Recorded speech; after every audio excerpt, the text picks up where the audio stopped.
Hello everyone and welcome back to TowerGate. It is TowerGate day 430, May the 14th, 2018. Thank you so much for tuning in. Monday, we have one of those every week, don't we? We just like to get them over with. Well, today's Monday, TowerGate. I'm going to try to get all this in one video, but if we go a little long, it might require a second video. Probably won't be a full 30-minute video, but you know, I might run a little bit long here because there's so much to cover. And before I get started on the main topic today, which is to do a deep dive into the background of Stefan Halper. We are going to learn a lot more about Stefan Halper. By the time this video is done, you will know a lot about Stefan Halper. He is, of course, the person who, based on the criteria laid out by the Washington Post, is the only person that we can find that was anywhere involved in the 2016 campaign that meets all that criteria, and he meets it to a T. So that's why, even though it's not been confirmed by any official source that Halper is that informant, it is a pretty high degree of probability that Mr. Halper is that informant. No one, as far as we can tell at this point that I can find, and I just checked, representing Mr. Halper or Halper himself has come out to deny the allegation.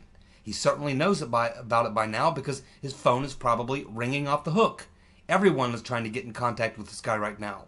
And if it was you and you were getting bombarded in this way, you would want to say, hey, wait a minute, folks, stop calling me. And you would put out an official statement saying, look, I am not this informant or what have you. You would come out and debunk it. But that has not happened. Has not happened. It's been 4 days since Kimberly Strassel wrote her article, and about 3 days since the name Mr. Halper came up, and we all started looking at him. Nothing. I watched all the Sunday morning programs this morning. No one seems to want to be able to talk about Mr. Halper. Even Mark Meadows, who would normally talk about these things, you could tell he wanted to get off that subject quick. He wouldn't even say Mr. Halper's name. He would only say that, yeah, we know about this maybe informant being involved and we need to investigate this further, and he went on to something else. But all the other normal Sunday morning talk shows, they all focused mainly on the embassy in Jerusalem. They focused on the North Korea situation. They focused on other things, but they did not focus hardly at all or spend hardly any time at all talking about Mr. Halper. So for whatever reason, and we know from Kimberly Strassel, she said that, hey, look, the Washington Post knows who this is, the sources. She said other reporters here in the mainstream media, reporters, a lot of them know who this individual is. A lot of folks in D.C. know who this individual is. Nunes probably knows. He just wants to confirm it. You know Trump knows. He knows who's in that unredacted name is. And Nunes will eventually get to see it. But I think he already knows who it is. I think he just wants to verify it. So this is where we stand on day 4 after learning about this informant, and 3 days after learning about Mr. Halper. Still nothing but crickets. No one wants to come out. No one from the FBI. No one from the DOJ. No one from any official government agency, the State Department, or anyone else has come out to deny either that there was an informant or that it was Mr. Halper. It's just floating around out there, waiting for confirmation.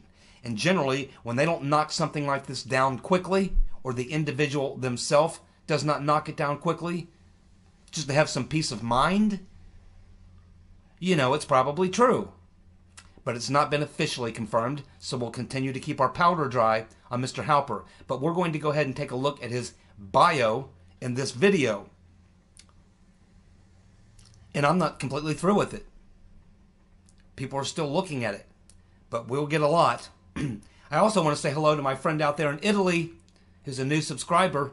Sir, I would love, or ma'am, I would love to say hello to you and use your name, but I simply can't pronounce your name. Nice name, I just can't pronounce it. But thank you for tuning in from Italy. I assume that you're not going to Link University to become a spy, are you? I don't know. Maybe it's Mr. Milian. I don't know. No, I'm just joking. Thank you so much to my good friend in Italy and all those around the world who are following this story, and of course all those of you here in the U.S. and Canada. where we're following the story every day. And before I get into this today, I just want to make another comment too. I just want to let you guys know that I do not mind. I do not mind if you make comments in the comments section which are opposed to something I've said.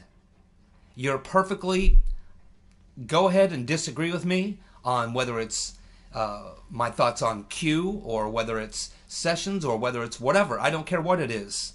I have no problem with any of you posting something in the comments section that is not in agreement with something I've said. I have no problem with that. It's okay. I still love you.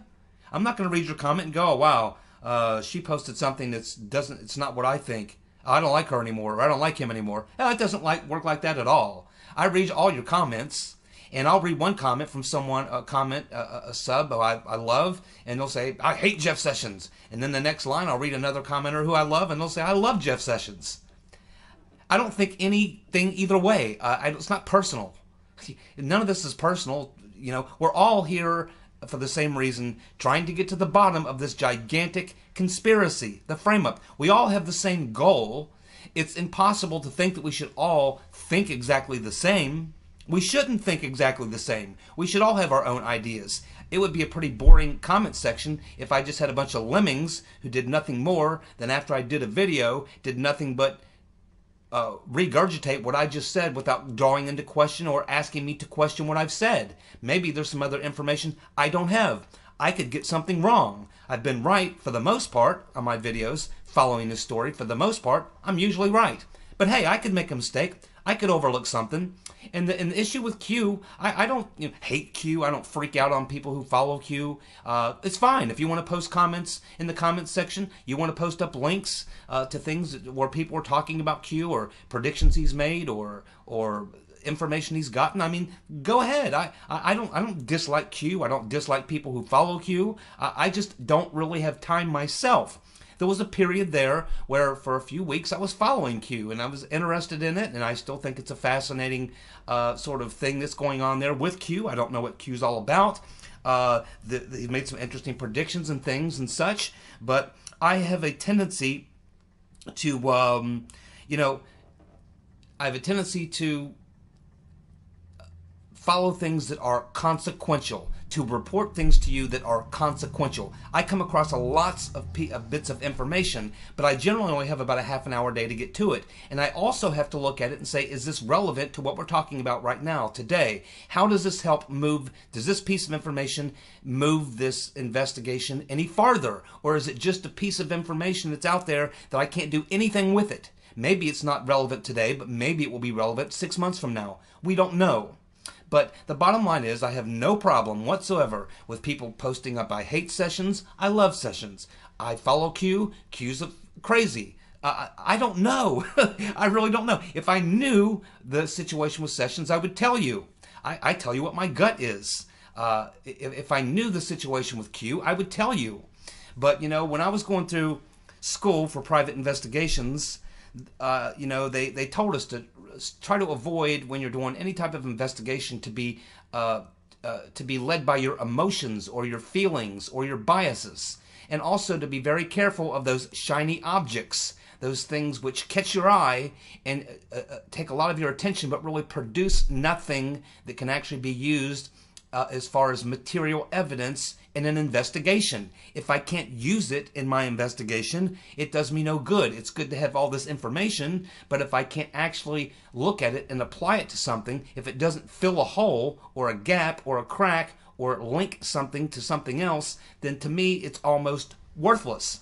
Not totally worthless, but it's worth knowing, but unless I can actually use it. So when I come to you every day and do these TowerGate videos, remember, I have looked at a lot of things, but the only things I'm really going to talk about are things that are actually relative, or things that will actually help move us farther down the road. I could sit here for a half an hour and talk about all sorts of things, and at the end of the video we would be no closer down the path of knowledge than we were when we started. There's a billion things out there, but it's like an astronomer. If you want to study a star, you don't look at the sky and see a billion stars and just start gradually looking at the entire sky. You have to focus on one and look hard at that. So it's a matter of keeping my focus on the things and the bits of information that will help fill in the gaps and the holes.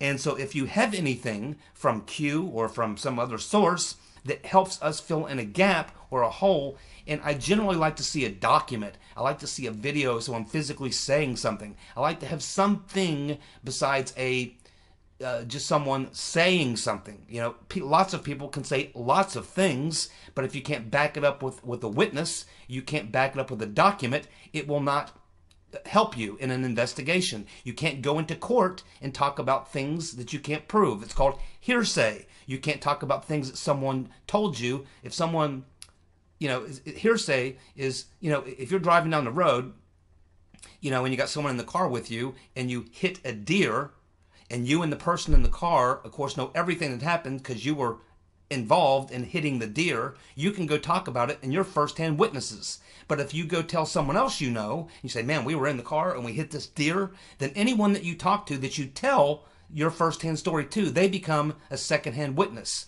They become hearsay. Their evidence is not admissible in court. And because this is an investigation, or at least it's an attempt to understand what's happening here, which will hopefully lead to an investigation and help us to understand what did happen and what did not happen, then this is when these things come into play. So my mind works a little differently than many of yours, because some of you just want to amass a tremendous amount of information and be in awe of everything that you're learning and think about all the prospects for all what this could mean and what that could mean. And my mind doesn't work that way. I'm laser focused. I get a piece of information. I say, how does this fit into everything that we're talking about?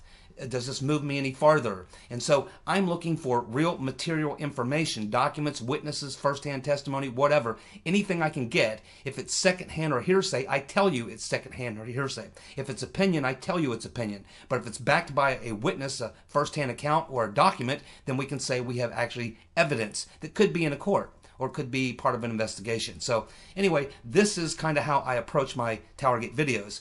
But it doesn't mean that you, in the comments section, cannot type anything in, as long as you're not just I've occasionally someone will come on my site and start attacking people. Just, they won't make an argument or try to counter an argument. They just, oh, you're like that. I don't have a lot of that, but when I get it, I remove those posts. I just don't want that ugliness, to go on. I'm all for open debate in the comments section, people arguing back and forth about something. You can argue over Q, or you can argue over sessions or whatever. That's fine. I don't.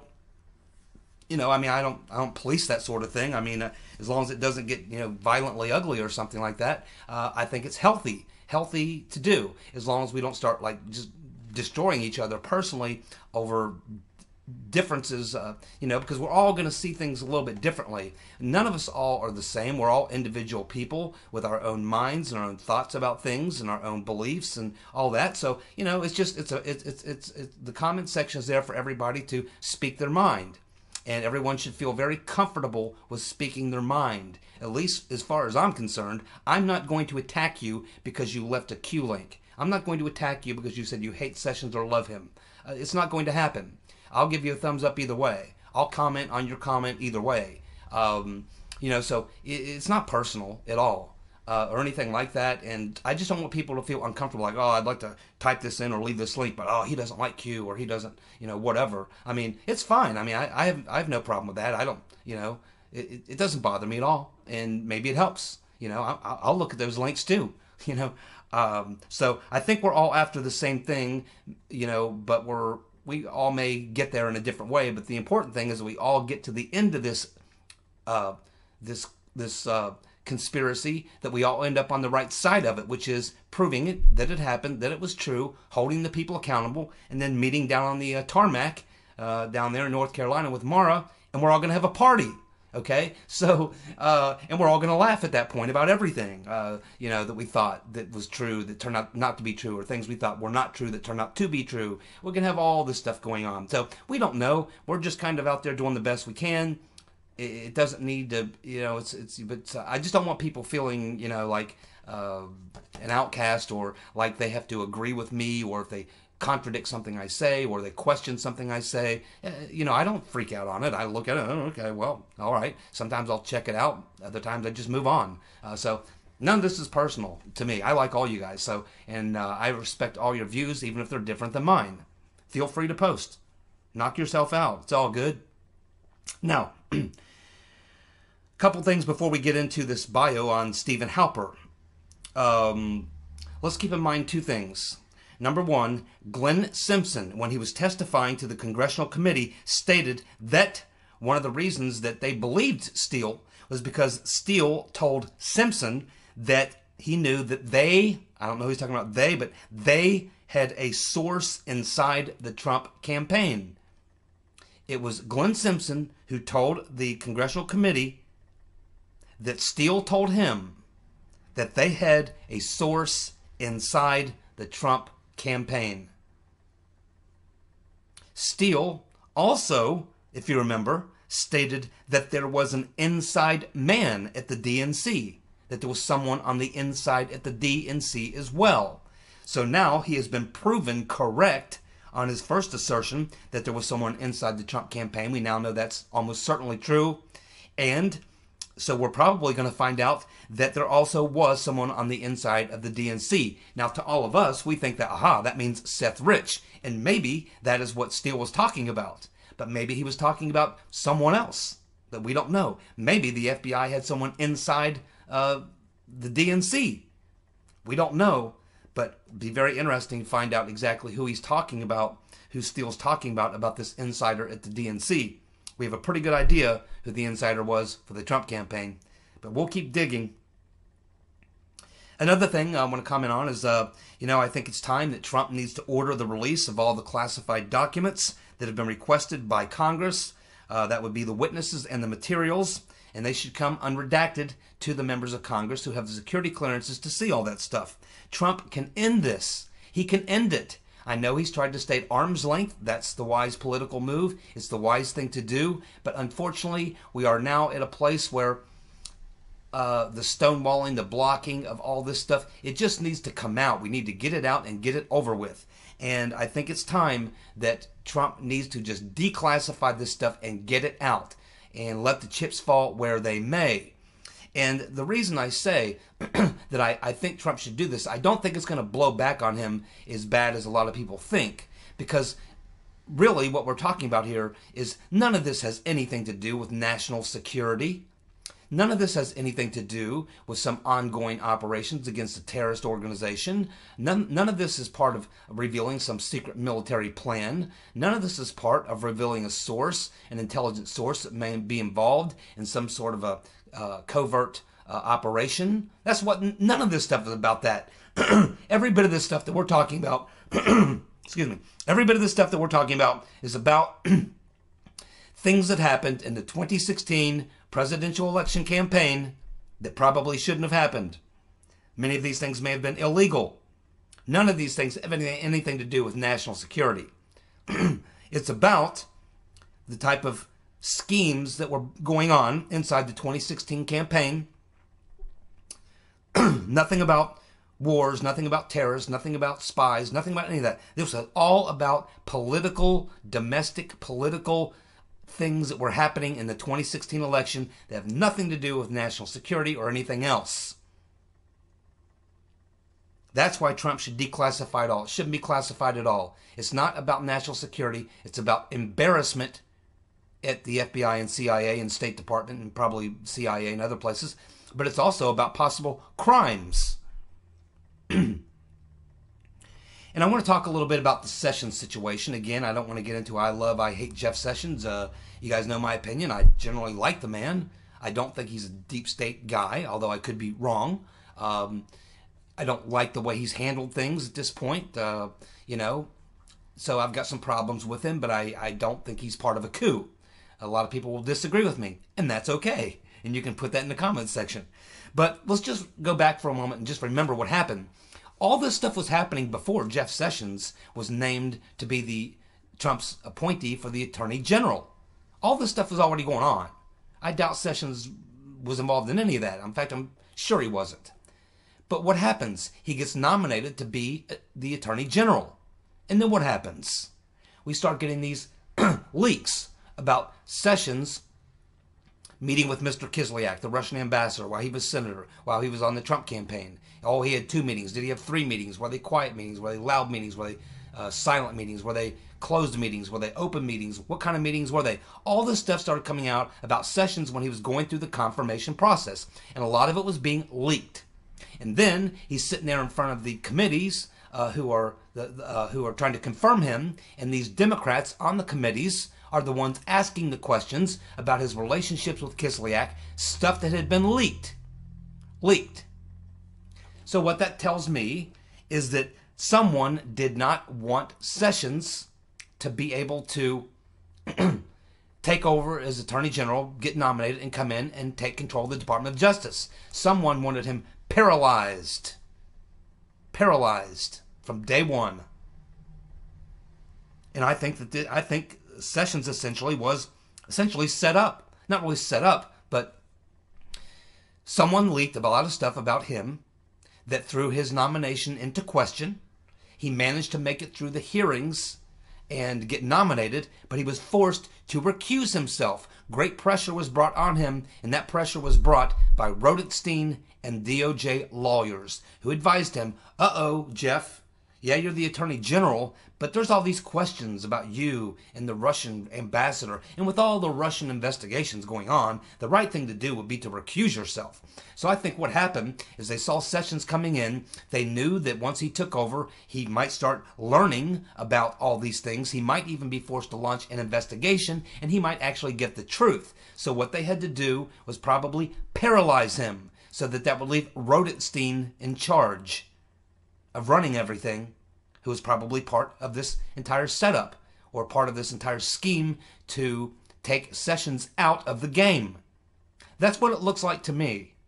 It looks like Sessions, that there was a operation to take Sessions out of this particular part of the game. They probably couldn't stop him from being nominated as Attorney General, and even if they did, Trump would just appoint someone else who might be even more hardcore than Sessions. Maybe he would have brought in Giuliani. Can you imagine what he would have done if they'd have brought him in? First thing he would have jumped on was the Clinton email investigation. Sessions said he didn't really want to go relive it. So, as well as Gowdy said he didn't want to go reopen the Clinton email investigation. And Sessions obviously stated that he didn't want to, as Attorney General, go after the political enemies, Trump's political enemies, use his position as Attorney General to go after Trump's political enemies from the 2016 campaign.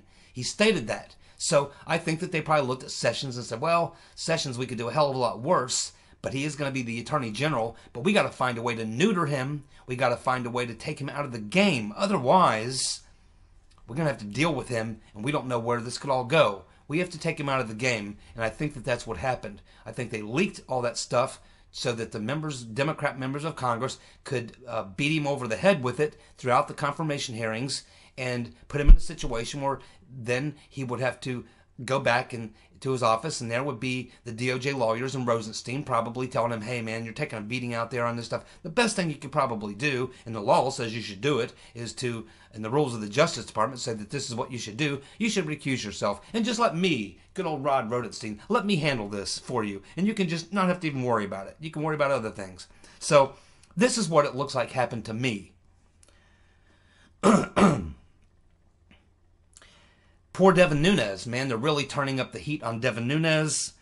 We now have Comey going after Nunes, saying that he presents a danger to U.S. national security. I haven't heard much from Brennan because ever since we heard about this informant, Brennan has gone silent.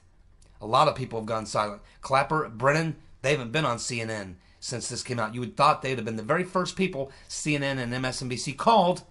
Hey, you guys, they're saying that you guys planted a spy inside the Trump campaign. Why don't you come on TV and tell everyone it's not true? They haven't. They haven't been anywhere near it. They haven't tweeted, nothing. This tells you everything you need to know. It's crickets. And Brennan, do you think Brennan would pass up this opportunity to come out if he didn't have something to do with this informant being placed inside the Trump campaign? I don't think he could bring himself to do it. Another reason why I think Mr. Halper, or certainly someone, was that inside informant. So Devin Nunes is under a tremendous amount of pressure, and it is going to get worse. True Pundit is reporting that Harry Reid, leader of the Senate at the time, released a letter alleging Trump-Russia collusion, even though the CIA Director Brennan urged him not to, according to a person familiar with the conversation. Reid was given this info from a secret conversation with Brennan. At the time, Reid said he had Brennan's blessing. So, what are we to make of this? Well, Brennan didn't go on TV, but I'm pretty sure it was Brennan or one of his peeps that did this. Oh, yes. Because remember when Harry Reid got that letter and he passed it to the FBI and other people in the Senate committee and to the media and everyone else, which really started all the media commotion about Trump-Russia collusion, that came from John Brennan directly to Harry Reid in a phone conversation. Now, and Harry Reid at the time said that he had Brennan's blessing to pass this around. But now we get this strange report that pops up out of nowhere. No one's talked about Harry Reid in this letter in months and months and months and months. All of a sudden, and it's not even something anybody's even talking about, but all of a sudden, this story pops up. This story pops up where somebody close to these two guys are saying that, well, Brennan gave it to Harry Reid, but he really didn't want him to spread it around or pass it around to anyone. Well, you know, this is an easy one to sniff out. It was a secret conversation. It was a conversation between Harry Reid and John Brennan. There was no one else around. It was a telephone conversation. No one else around. And why would you wait all these months to finally come out and say, by the way, Brennan really didn't want Harry Reid to pass that around? It's like, huh? Where's that coming from? Why did that just pop up? Man, come on. That's John Brennan trying to cover his butt. Trying to cover his butt. It's not going to work. But, you know, I would love for someone to go interview Harry Reid right now and ask Harry Reid if he's changed his mind. Hey, Harry, you said before that Brennan gave you the thumbs up to pass this around. Is that still true? Brennan knows he's been able to put most of this off on Comey and the FBI up to this point. But once the story broke about the informant and the fact that informant is in the EC that Brennan created, it now brings it into his court. That's right. Now Brennan is now on the inside of this instead of on the outside, and this has put him in a bad situation, and I have absolutely no doubt in my mind that Brennan or one of his operators is the one that planted this story for us to read, so we can say, oh, see, Brennan didn't tell Harry Reid to release that. BS. Brennan and Clapper and Fusion GPS and the Rotten Reverend and her campaign and the left-wing media and everyone and their brother was trying to pass this story around. It was everywhere. And everybody was pushing this story. Including Brennan. Especially Brennan. Now, let's get to Stefan Halper. Now, I think what I'm going to do is go ahead and end this video right here because we're about 29 minutes into it. So I'm going to go ahead and end this video right here, and then I'm going to do a second video, and it's just going to focus solely on Mr. Halper. It will probably only be about a 15-minute video, but I'm going to do it separately because some people may just want to look at the video about Halper and not hear the other ramblings that I've just been engaged in about my channel and all this kind of stuff. So I'm going to go ahead and stop this video right here, and then I'm going to do a second video, part 2, and that's going to be focused just on the bio of Mr. Halper. Alrighty? I'll see you on the other side, part 2.